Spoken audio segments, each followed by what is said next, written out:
Book is called The Alchemy of Meth, when I was reading the book, I think I first started thinking that this was gonna be just a metaphor, but I realized it's not. I was realizing that if I went into Dollar General and Walgreens and got all these banal things and put them all together and made something that made me euphoric and also made me money, and probably in some instances gave me pride for what I was doing the alchemical tradition, right? I was turning base metal into gold. Do you really see these cooks as alchemists? Yes, I do. And I'm glad you say that this is not merely a metaphor. It isn't. I consider meth cooking to be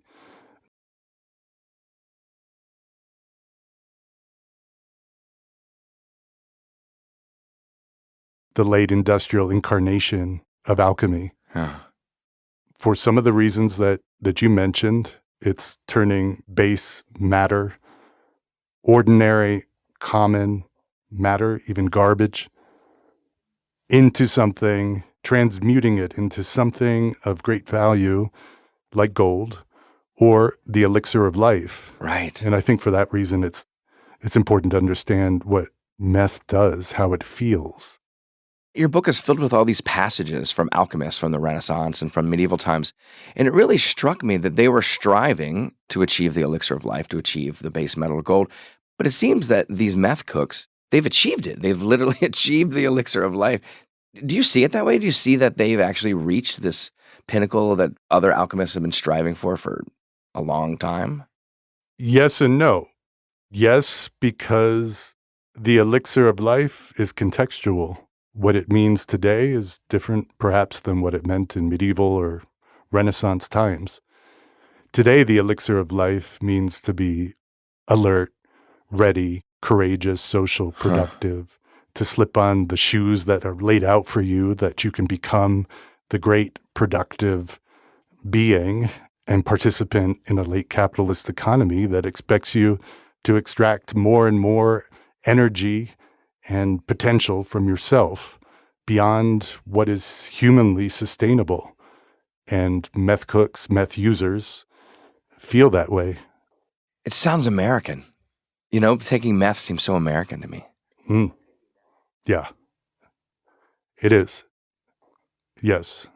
In the context that I studied it, it was also because people needed to work longer and longer hours to make a sustainable or a living wage. People are really just taking it to work harder, or are they taking it to escape from their lives? I noticed a lot of people are taking it to work longer hours, and they got on it on the job. They were passed it by a colleague, said, hey, try this. You can pick up an extra shift. You can work faster. You can bear this job better because the drug actually makes repetitive, what ordinarily might be boring activities, enjoyable. Sure, there is an element of escape as well. It feels good, and everything around you suddenly is transformed into something beautiful. So if your living conditions or your social life, the state of the economy, your sense of possibility in the world, if they're all wilted, dwindling, meth can correct that. And so meth does give that sensation of hope. Actually, the kind of pleasure that you receive from the drug is different from other drugs, like opioids, let's say. With opioids, you might want to slip out of the world and cocoon and not participate as much. But with meth, you get the kind of pleasure that's called anticipatory pleasure rather than consumatory pleasure, which is a kind of satiation where you've consumed something good and then you feel good. With meth, you take it and you feel excitement about something good to come. It hasn't arrived yet. And that's like hope. It is hope. That's exactly the definition of hope.